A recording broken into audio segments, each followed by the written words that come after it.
Hey, good morning, guys. So I just want to show you start my breeding process here. Unfortunately, I don't have my old breeding box, which I turned into a shop. But what I'm doing here, it's sort of an open, breeding nest boxes, right? So until I get my new breeding box built or my new breeding loft built. But what I'm doing here is I'm using the aviary section here, and I blocked off the entrance to the aviary, and this is how I'm pairing the pigeons up. So, like as you can see, these are a brand new pair. Like I mean, I've had these pigeons for a while, but I've never paired these two up. But it's probably these two are one of my favorite birds. So I thought I'd give it a shot. It's got all the characteristics. Oh, here's an example. There you go. Anyways, sorry. I don't know if you mind seeing that, but anyways. So, the same thing on this side. I blocked off the entrance to the aviary, and I put these two together. This one is from Regan, so it does have a pedigree. That one doesn't have a pedigree, but it is a Gabby bird, full-blooded. At least that's what I was told. So I can't really 100% guarantee that. But I trust the person I bought it from. So he showed me the pedigree of the parents, and so I'll go with that. But anyways, it's got all the characteristics that I would want from a breeder. So one pintail, closed vents, that sort of stuff. You guys know all that stuff already, so I don't necessarily need to demonstrate that. But I like blue bars, so I tend to produce more blue bars than anything else. But the hen is from Regan. It's a Sablon bird. Like I said, that one has a pedigree. So it'd be interesting what kind of bird they produce. So we'll see. And then on this side, of course, is my favorite cockbird here. His name is Ricardo. So I'm pairing him up with Blueberry over here at the end. So again, very good characteristics from a pigeon standpoint. Closed vents, one pintail, that sort of stuff. So I've been doing this all day long. Yesterday, just throw them in here, let them sit here, for several hours. Of course, feed them and give them water and stuff like that. But they won't dehydrate. But pretty much, it's been pretty successful. I mean, when I let them out, they still are paired up. They go and find a nest box and they snuggle up together. So I would say it's pretty successful. But unfortunately, that's how we're gonna do that for this year, because it's an open nesting box, nesting concept, right? Next year, I'm gonna get rid of this loft here, and I'm gonna convert this to an L-shaped loft, so it's gonna be a breeding and racing loft altogether. So that's unfortunately, I'm busy right now, so I can't really start work on it. It would be a perfect time to do it because it's cooler here in Florida. So I got a feeling by the time I get around to doing this, it's gonna be the summer season, so it's gonna be hotter than heck. So anyways, yeah, it's all the birds that you see in there are all paired up. So I've given them all the supplements that for breeding, and I'll share that with you in a minute. I cleaned up the loft really well, scraped all the droppings and sprayed them with trifectant, so they're all good to go. So, but what I did was I started out with the known ones, right? So breeders that I know have produced be consistent birds, not necessarily winning birds, but at least they're consistent. And there are some winning birds in here from last year's race, but that's what I did. I started with the known ones, put them in there. That wasn't too hard of a thing to do. They paired up right away, and then the ones that I've kind of mixed up from previous, I kind of broke them up. right? So like as an example, these two here, you know, they're newly paired. So I just, like I said, I threw them in this aviary box just because I don't have any other boxes to and it looks like it's working out. So, but they're gonna sit there for the rest of the day, and I guarantee you that when I let them out of there, they're gonna be paired up. So it wouldn't be a problem. But anyways, I just wanted to share that. You know, because I don't have, you know, it's kind of an unusual situation for me because I don't have my individual breeding boxes that I once had. So I had to get creative here. But ultimate goal is, you know, they produce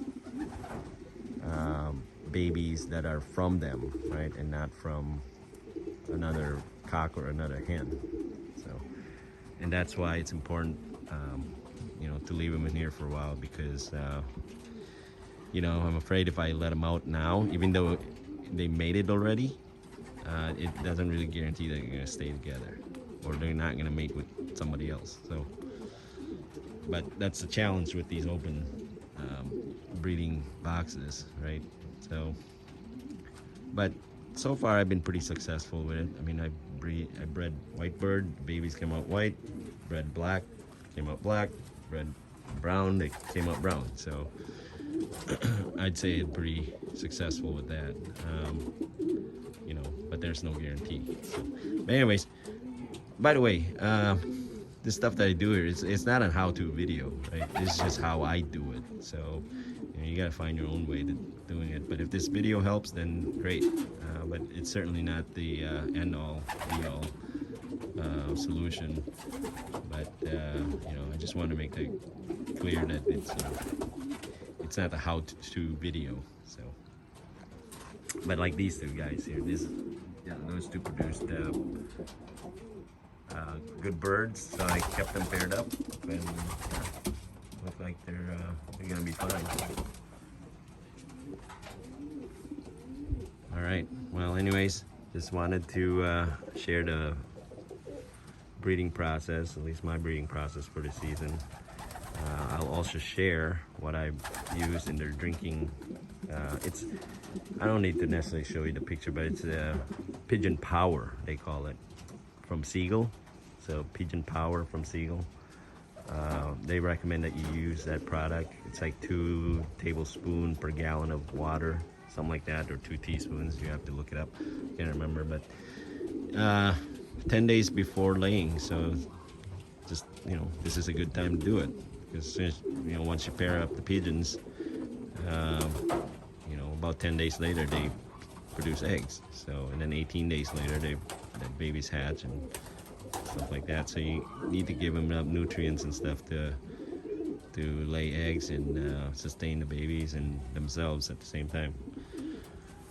But more to follow on that as far as feeding and during the breeding cycle. All right, anyways, yeah, it's a bit of a challenge here, but I think it's gonna work out fine. So far, so good. So all the birds that I want to pair up, they paired up, and it's not an issue. So I'm happy. That was a lot of work, but it's definitely worth doing to ensure that the birds that you want paired up are together and not some mixture of things that, you know, it's not gonna produce very good racers. Most of the birds here are my own. I kept the ones that have consistently placed well for me, and at least in the top 10. And I was also gifted a lot of hens from a club member, Tony Mendez from Sunrise Loft. So thank you, Tony. Appreciate the generosity. The birds look very good, Tony. So it's very nice of you to give them away, and you know, so appreciate you doing that. But anyways, I got plenty of hens. There's smaller hens that I got from Tony, so which is great because some of these cockbirds are huge. So hoping to put them together to produce a, you know, small or medium-sized bird, which is great for the kind of races we do here. So okay, anyways, I think that's about it for now. I did put all my stock bird, as you remember, this was my racing loft, so I did put my stock birds in here, as you can see. So these will be my second rounders. So, you know, we'll see how it goes. These are the hens. Again, they're second round birds for breeding. One's my first round over there done. They're gonna have to swap places. And then these are the cockbirds. So as you can see, plenty of room, plenty of perches. So yeah, plenty of food, plenty of drink. You know, in there, I just cleaned the loft out yesterday, so you can see. Got their grits right there, water, food. So yeah, so they're definitely not deprived. So why I chose these guys to be second round breeders is because most of them are too young. I don't know if they necessarily know what to do, and some of these guys, like this white one, the grizzle one, it's my daughter's, so never really been tested, so I don't want to really produce and feed babies that, you know, are untested. But I got plenty enough good birds here. These two guys, they're good birds. I just don't have enough room in the breeding loft for all these birds to be producing at the same time, so hence second round. Anyways, thank you guys, God bless.